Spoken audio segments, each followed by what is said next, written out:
கோமதி, ராஜி எல்லாருமே நின்றுட்டுருக்காங்க. அப்போ சொல்கிறாங்க, அத்தை நீங்கள் உள்ளே போங்க அப்படின்னு சொல்லிட்டு மீனா சொல்கிறாங்க. உள்ளே பாண்டியன் உட்காந்துட்ருக்காரு. உள்ளே போனவுடனே அப்படியே பார்க்குறாரு. பார்த்தோன்னே கோவமாக வருது. அப்படியே எழுந்து வெளியே வராரு.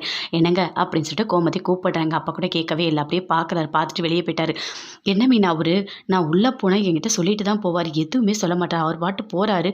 என்ன ஆகுமே எனக்கு பயமாக இருக்குது அப்படின்னு சொல்லிட்டு கோமதி சொல்கிறாங்க. அதுக்கு மீனா சொல்கிறாங்க, அத்தை அவர் வந்துருவார் அத்தை, அவர் ஏதோ கோவத்தில் இருக்கார், வந்துருவார், நீங்கள் கத்தாதீங்க அப்படின்னு சொல்கிறாங்க மீனா. என்னடா இது இப்படி பேசிகிட்டு இருக்கா, எனக்கு ஒரு மாதிரி கஷ்டமாக இருக்குடா அப்படின்னு சொல்லிட்டு கோமதி சொல்லிகிட்டே இருக்காங்க. வீட்டில் எல்லாருமே பேசிகிட்டு இருக்காங்க. அப்போ ராஜோட அம்மா சொல்கிறாங்க, நான் அவளை எவ்வளோ கஷ்டப்பட்டு பெற்று வளர்த்து எவ்வளோ பாசமாக வளர்த்தேன், கடைசியில் இப்படி பண்ணிட்டு போயிட்டாளே அப்படின்னு சொல்லிட்டு பயங்கரமாக ஃபீல் பண்ணிகிட்டு இருக்காங்க.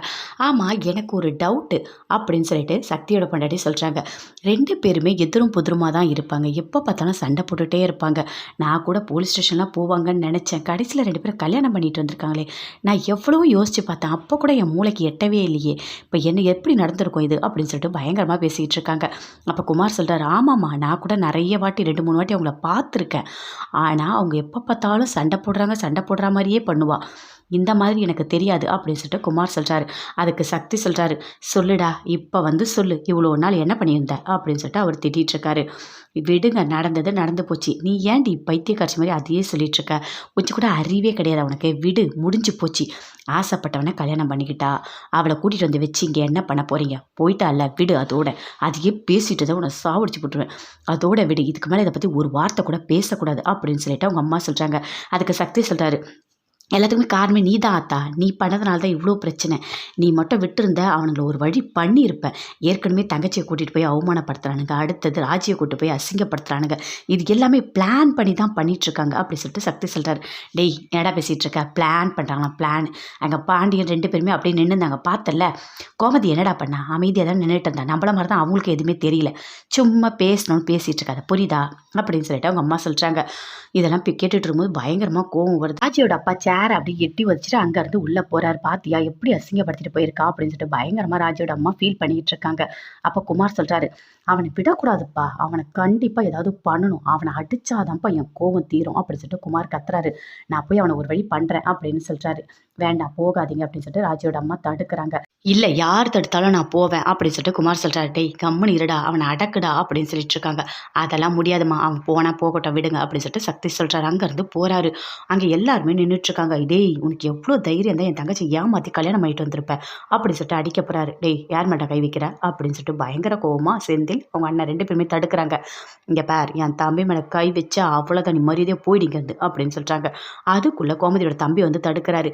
டேய் என்னடா பண்ணிட்டு இருக்க, இப்போ தாண்டா வெளியே சண்டை முடிஞ்சுது, அதுக்குள்ளே உள்ளே ஏண்டா வந்த, உன்னை யாரா இங்கே வர சொல்லிட்டு போட இங்கேருந்து அப்படின்னு சொல்லிட்டு பிடிச்சி தள்ளுறாரு. அதெல்லாம் முடியாது சித்தப்பா, விட மாட்டேன், அவனை நான் விடவே மாட்டேன் அப்படின்னு சொல்லிட்டு அடிக்கிறாரு. இவங்கெல்லாம் தடுக்கிறாங்க. அப்படியே கத்துறாங்க ஒரு மாதிரி கோமதி. ஐயோ என்ன நடக்குதுன்னு தெரியலையே, இவ்வளோ கஷ்டப்படுத்துகிறாங்களே அப்படின்னு சொல்லிட்டு பயங்கரமாக ஃபீல் பண்ணுறாங்க. டேய் கம்முன்னு இருடா, அமைதியாக இருடா அப்படின்னு சொல்லிட்டு அவங்க தம்பி பிடிச்சி கொண்டு போய் வெளியே விடுறாரு குமாரை. கோமதி பயங்கரமாக ஃபீல் பண்ணிட்டு இருக்காங்க. அப்பா எங்கே போனார் தெரியல, நீங்கள் போய் பார்த்துட்டு வாங்கடா, எனக்கு பயமாக இருக்குடா, அவருக்கு வேறு பிபி இருக்குடா, கொடைக்கானல்லையே அவர் மயக்கம் அடிச்சு விழுந்தார் பார்த்தல அப்படின்னு சொல்லிட்டு பயங்கரமாக ஃபீல் பண்ணி பேசிகிட்டு இருக்காங்க. அதெல்லாம் ஒன்னோட அத்தை வந்துருவார் அத்தை அப்படின்னு சொல்லிட்டு மீனா சொல்கிறாங்க. இல்லை எனக்கு ஒரு மாதிரி பதட்டமாகவே இருக்குது, நீங்கள் போங்கடா அப்படின்னு சொல்கிறாங்க. உள்ளே இருக்காங்க கோமதி. அப்போ மீனா போய் பேசுகிறாங்க. என்ன அத்தை நீங்கள் ஏன் இப்படி பண்ணிகிட்ருக்கீங்க, எப்போ பார்த்தாலும் ஒரு மாதிரி பதட்டமாகவே இருக்கீங்க, அப்போ நீங்கள் தான் இதெல்லாம் பண்ணீங்கன்னு சொல்லி கொடுத்துருவேன், எல்லாருக்கிட்டே போய் சொல்லி விட்டுருவோம் பரவாயில்லையா அப்படின்னு சொல்லிட்டு மீனா சொல்கிறாங்க. என்ன மீனா சொல்கிற, அதெல்லாம் எதுவும் பண்ணிடாத அப்படின்னு சொல்லிட்டு கோமதி சொல்கிறாங்க. அத்தை இங்கே இருக்கிறவங்கள சமாளிக்கவே என்னால் முடியல, நடுவில் நீங்கள் வேறு, உங்களையும் சேர்த்து நான் எப்படி சமாளிப்பேன், இனிமேல் ஒரு வார்த்தை கூட பேசக்கூடாது, அமைதியாக இருக்கணும் சரியா அப்படின்னு சொல்லிட்டு கோமதி சொல்கிறாங்க. இது எல்லாத்தையுமே அப்படியே தூரமாக நின்று செந்தில் பார்க்குறாரு. மீனா என்ன தான் பேசிகிட்டு இருக்கா, ஏதோ ஒரு மாதிரி பேசிகிட்டு இருக்கா, 2 பேரும் சேர்ந்து அப்பப்போ பேசிக்கிறாங்க, என்ன இது நடந்திருக்கும், ஏதோ இருக்குது, கண்டிப்பாக மீனா கிட்ட எல்லாத்தையும் கேட்டு உண்மையெல்லாம் வெளியே வர வைக்கணும் அப்படின்னு சொல்லிட்டு செந்தில் யோசிச்சுட்ருக்காரு. செந்தில் 2 பேரும் சேர்ந்து பார்த்துட்டாங்க. கோமதியும் மீனாவும் பார்த்துட்டு அப்படியே பயங்கரமாக ஷாக் ஆகுறாங்க. அவரும் பார்க்குறாரு. என்ன பேசிகிட்டு இருக்கீங்க அப்படின்னு சொல்லிட்டு கேட்குறாரு. அதுவா, அது ஒன்றும் இல்லை, ஒரு மாதிரி அத்தை பதட்டமாக இருக்காங்க, மாமாவுக்கு ஒன்றும் ஆகாதுன்னு நல்லது தான் சொல்லிட்டு இருந்தேன் அப்படின்னு சொல்லிட்டு மீனா சொல்கிறாங்க. என்னது நல்லது சொன்னியா, உன்னை பார்த்தா அப்படிலாம் தெரியலையே, ஏதோ 2 பேரும் நல்லா பேசிகிட்டு இருந்த மாதிரி தான் தெரியுது அப்படின்னு சொல்லிட்டு செந்தில் சொல்கிறாரு. இல்லைங்க நீங்கள் அப்படிப்பா ஏதாவது தப்பாக புரிஞ்சிட்ருக்கீங்க, அப்படிலாம் ஒன்றும் இல்லை அத்தை, நான் போகிறேன் அத்தை அப்படின்னு சொல்லிட்டு மீனா அங்கேருந்து போகிறாங்க. எனக்கு வேலை இருக்குடா அப்படின்னு சொல்லிட்டு கோமதி போகிறாங்க. இவங்க 2 பேர் என்ன தான் பண்ணுறாங்க, அப்போ கதிரோட கல்யாணத்துக்கும் இவங்களுக்கும் ஏதோ சம்மந்தம் இருக்குது, அத நம்ம கண்டுபிடிக்கணும். கண்டுபிடிச்சா தான் உண்மை எல்லாமே தெரியும்."